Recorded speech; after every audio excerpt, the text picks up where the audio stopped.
Dear student, back to back my channel self study teacher group में आपका हार्दिक स्वागत है। बच्चों, आज हम आप लोगों के लिए लेकर आए हैं सब्जेक्ट केमिस्ट्री से संबंधित लेसन बाय लेसन। तो चलिए सबसे पहले देखिए क्या है UP board examination 2023-24 in class 12th chemistry. ठीक है, तो चैप्टर है बिलियन। क्या है? बिलियन। तो देखते हैं बिलियन के बारे में। आज आपको हम पूरा चैप्टर पढ़ाएंगे। पूरा चैप्टर इसी से कब्जा हो जाएगा। जो भी आपका एग्जाम में जो भी आना है तो इसी चैप्टर से आएगा। ठीक है, तो देखिए आइए चलते हैं। क्या है? पहला, बिलियन क्या होता है। देखिए बिलियन की डिफिनेशन क्या होती है।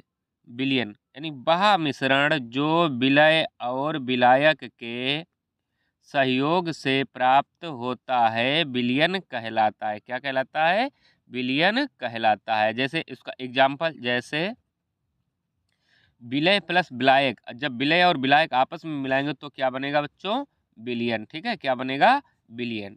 उसके बाद आता है सांद्र विलियन। क्या होता है? सांद्र विलियन। ठीक है, सांद्र विलियन देखिए क्या है। वह विलियन जिसमें विलय की मात्रा अधिक तथा विलायक की मात्रा कम होती है, सांद्र विलियन कहलाते हैं। क्या कहलाते हैं? सांद्र विलियन कहलाते हैं। ठीक है, बहुत मस्त जो है डिफिनेशन है बच्चों। अगली आती है कि नॉर्मलता। नॉर्मलता क्या होता है? देखिए, 1 लीटर विलायक में उपस्थित विलय पदार्थ के ग्राम तुल्यांकों की संख्या को उस विलयन की नॉर्मलता कहते हैं। क्या कहते हैं? नॉर्मलता कहते हैं।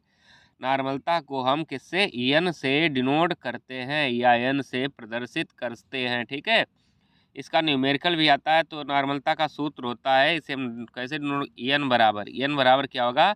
विलेय पदार्थ की मात्रा ग्राम में बटे विलायक या विलेय पदार्थ का तुल्यांकी भार। ठीक है, तुल्यांकी भार या अणुभार इंटू, पॉइंट लगा यहाँ पे, इंटू आयतन लीटर में, यानी लीटर में होगा। ठीक है, आयतन कितने में होगा तो लीटर में। ठीक है, उसके बाद आती है कि मोलरता क्या होता है। मोलरता देखिए, 1 लीटर विलायक में उपस्थित विलय पदार्थों के ग्राम अणुओं की संख्या को उस विलयन की मोलरता कहते हैं। मोलरता को हम किससे डिनोट करते हैं बच्चों? यम से। यम से। ठीक है, यम से डिनोट करते हैं या यम से प्रदर्शित करते हैं।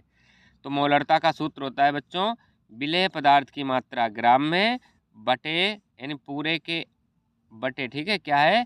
विलय का अणुभार इंटू, यानी गुणे आयतन लीटर में। ठीक है, ये आपका मोलरता का हो गया सूत्र। ठीक है, आगे देखिए, आगे आता है बच्चों कि परासरण। परासरण दाब क्या होता है?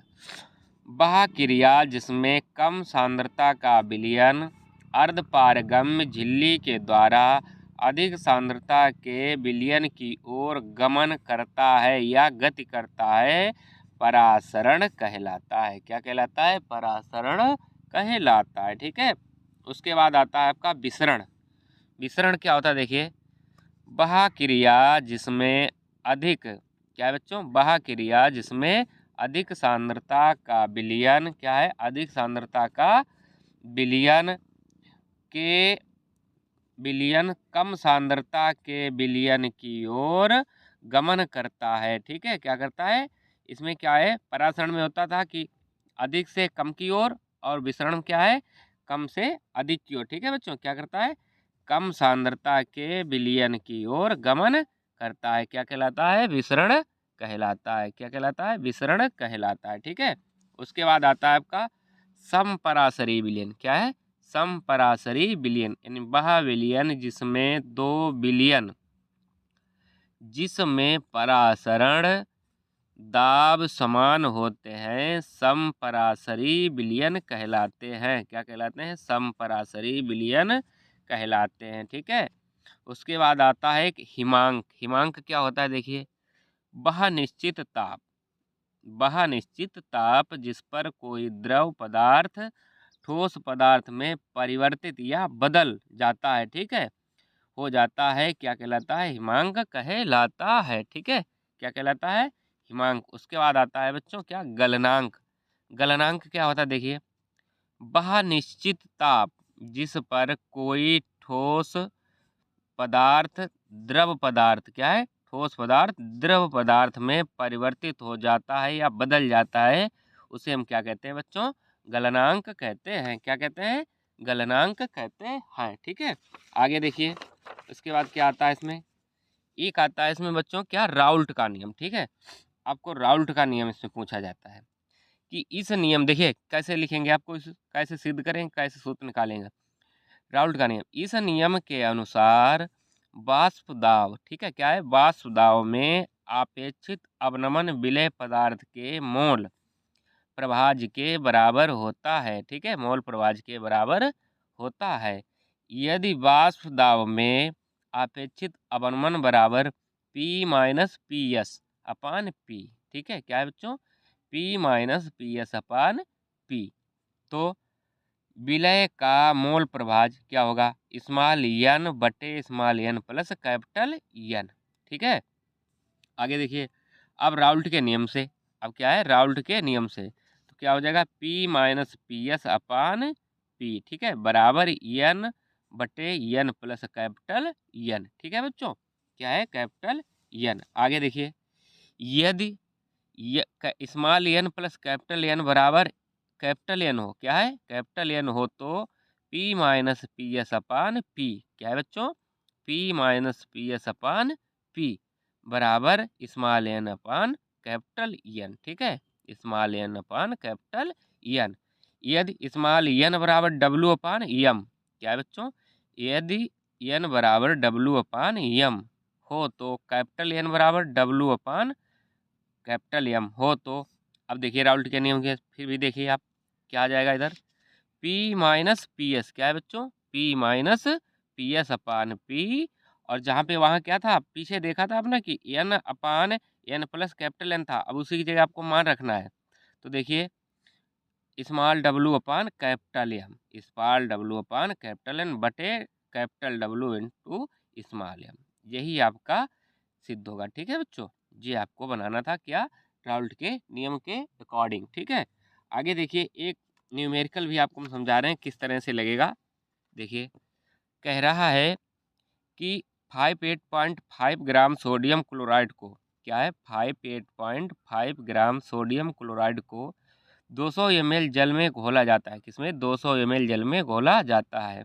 ठीक है, प्राप्त विलयन की नार्मलता ज्ञात कीजिए। अब देखिए आपको हमने पीछे भी बताया था कि नार्मलता का सूत्र क्या होता है, मोलरता का सूत्र क्या होता है। ठीक है, तो उसी के अकॉर्डिंग लगेगा बच्चों। तो सबसे पहले क्या दिया है? Sodium chloride. सोडियम क्लोराइड का सूत्र क्या होता है बच्चों?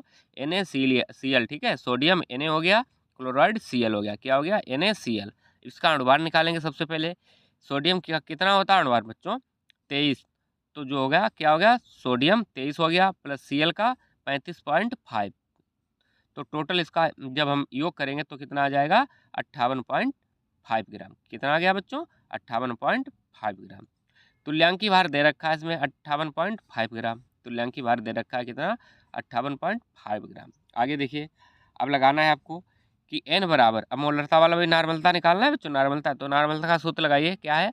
कि विलय पदार्थ की मात्रा ग्राम में बटे विलायक का अणुभार या तुल्यांकी भार इंटू आयतन लीटर में। ठीक है बच्चों, तो देखिए विलायक की मात्रा कितनी दी थी? 58.5 बटे तुल्यांकी भार कितना निकाला था बच्चों आपने? जो उसका अणुभार निकाला था वो कितना हो गया?